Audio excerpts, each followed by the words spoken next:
Strangers from the internet, how do I stop being in love with my ex?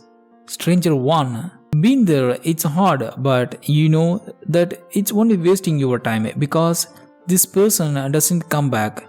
Keep yourself busy, focus on your goals, and one day, hopefully, you meet a person who lets you forget everything in the past. Stranger 2 said, cut contact completely, find something fun to do. There's probably not much to do at the moment, but you need distractions. Eat good foods, go out shopping, listening to music. I mean, lots of music. Cry if you need to. I have been doing the above. I'm still in progress of getting over them. Someday I will be fine again. Stay strong, be nice to yourself. Person 3. Make plans, have things to look forward to. Even if the plans are just with yourself, make sure you have each day planned out and stick to your schedule. This will keep you occupied and give you a reason to get up and carry on. If you have a lots of free time now that you used to spend with your ex, it's important to have something to replace this with so that you are not left with room to sit and dwell on the loss. Do this for as long as you have to. Make two lists. One, a list of the negative things about your ex. These can be qualities, habits, acts, situations they handled badly, times they hurt you, etc. When you find yourself daydreaming about the good times or seeing things through rose-tinted glasses, look at your list and remind yourself why they were not so perfect for you. Second, list all the reasons why you are a great person and a great partner. Refer to this list often to remind yourself that you are deserving of a great relationship and that one day it will become. Be kind to yourself. Heartbreak issues, loss, unrequited love are all difficult experiences. I promise the time you will feel so much better and stronger for it. Stranger 4 said, I like to refer back to Stoic philosophy on this one and think of emotional attachments. I did not lose an ex. I returned them because I do not own a person. This removes the feelings of that person from me. Thinking back about the highs and lows of a long gone relationship is a behavioral addiction that serves no response in your life. If it keeps you rooted in the past, does this pain help you? Stranger 5. This seems much easier for some, but it was always really hard and painful for me. As time goes on and I learn more, I suspect it's due to abandonment wounds or something being activated when these people pull away, and also probably me making them into more of fantasy than being realistic about that's what's actually happening. The only thing I have found that helps is going full no contact, block their social media, block their number, their email, delete all pictures, or move them into file on your computer that's buried and not easily accessed. Don't look at any more photos, completely remove them from your life. You can't really heal if reminders of them are still present. Stranger 6. There are many things you can do to improve your mental health, but the most important thing you should avoid is being alone and taking the easy way out in for life. For example, when you wake up on the Sunday, you have many options and things to do, but instead we mostly choose just to stay in our bed and do nothing and be sad. Instead, you can go out, find a hobby, find someone new friends, hang out with them. If not friends, just go out for a walk or a jog. You will meet new people, new friends, and there are 99% of chances that you will feel good. Even if you don't feel good, that it's not going to make you feel sad or low. So just take the hard way and go on with the life. I know you can do it. Stranger 7. Out of sight, out of mind. No contact and no stalking on any social media platforms or in real life. Identify and avoid all kind of triggers that remind you of them and stop ruminating. Read some self-help books. I'd recommend Think Like a Monk, The 4 Agreements. Lastly, you should not waste your energy and love to a person who doesn't want to reciprocate the same. Trust me, it's not worth it. I assure that better things will be on your way in the near future. Take care of yourself, and I just know that you are a beautiful and empathetic human and you deserve the love that you give to others. Stranger 8. Lots of people advise already. I'm going through the same thing. It almost feels like dying, but it is not. Cherish those memories and realize you can find love with others, family, friends, pets, hobbies, yourself even. Doesn't need to be romantic. It's hard because I realize I can never find someone like him, but I recognize it's all putting him like a god status. He's a human, not someone you idealized. He did show me the qualities that I want in my everyday relationships. I also know that I will never marry because of my limits. But if I can create a life full of enriching relationships, that's all that matters.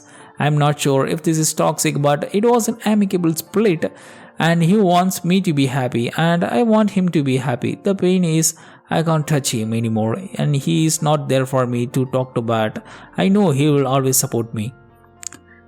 Stranger 9. Don't force yourself to get over it. Just continue living your life and stay busy with things that make you happy. Allow yourself to feel what you feel and don't kick yourself for it. I'm not saying this and this is the only solution, but for me, I had go to no contact, at least until the feelings pass. I wrote a list of all the things I wanted to do. I am a big crafter and learning how to make things has saved me. I hooked up with lots of people too. You might never stop loving them and that is normal, but you can't stop thinking about them. When I was thinking about an ex, I used the rubber band trick. Put a rubber band on your wrist and flick it each time you find yourself thinking about them. And then immediately start thinking about something else. Anything at all, puppies, football, politics, whatever. This might happen every 2 minutes. But over time, it will be in less and less.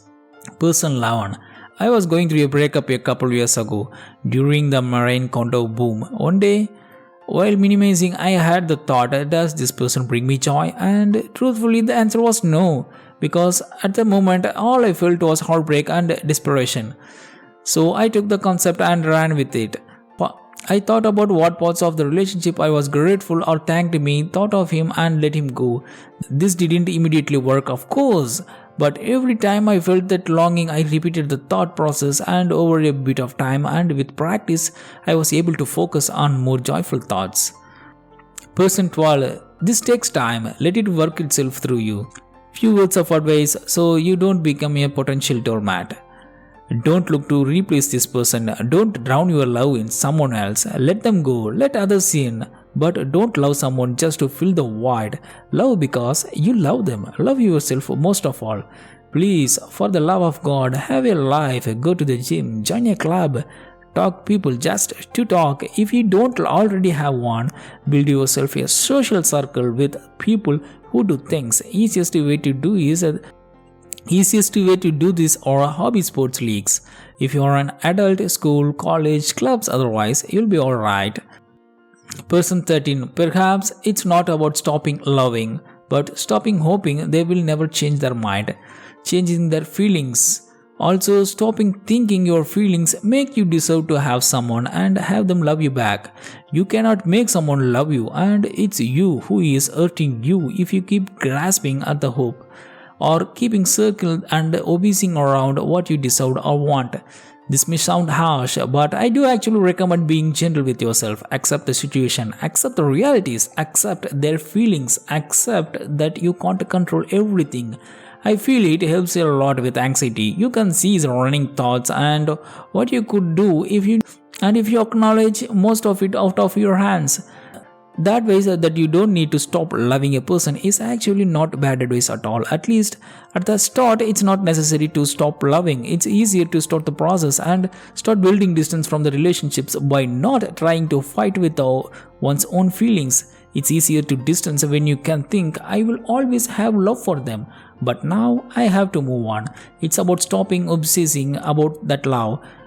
The feeling of love for that person or the good memories can be kept, but put aside away. But you don't have to erase them. You did experience them. It was real at another time. Feeling love is lovely. Feeling love is a lovely feeling, and its own regardless of the other person's feelings. Surely it can be bittersweet. After some time, possibly years, you may laugh at yourself at a little for being so serious about this relationship and even professing your undying love. But still, those feelings can still warm your heart. However naive they may have been, both of these are true. You know that there will be people who you will make weak in the knees and giddy in the stomach.